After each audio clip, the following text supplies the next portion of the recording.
When I was in first year of college, I discovered a group called Sea Change, which Jess is also involved in. And Sea Change is an organization that works to prevent stigma surrounding mental health illnesses. And they sent an email out to college, and I thought, okay, well, haven't heard anyone else talking about this before. Maybe I'll meet some people who have suffered or are suffering, or people like me. So I signed up, and I wrote my first article, which was called Stigmatized, the title of my speech today.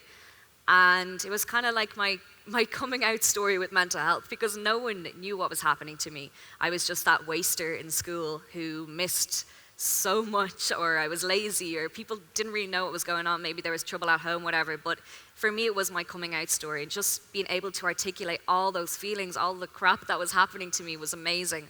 And the feedback I got was just unbelievable. People saying, look, I'm sorry, I wish I knew what was going on. I wish I knew what was happening. I could have helped, I could have talked. And it's like, it's fine, it's okay. So I've been making articles with Sea Change. I started, and I literally have not shut up about mental health since. Some people follow me on Instagram, that's literally all I talk about. I've got a podcast every week, which is up here. I just talk about it so much, because for me, I think the best way to break stigma is by talking. Just talking, and that is all I do to anyone who will listen.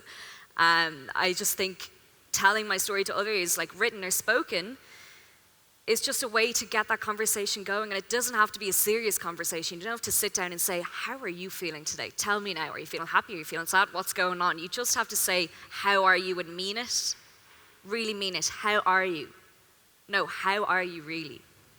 It can be something as simple as that. And you don't have to be a great person for advice. You don't have to say, okay, I'm going to help you. That's not your job. You just have to listen. And if you can listen to someone who is suffering, it's going to help them so much.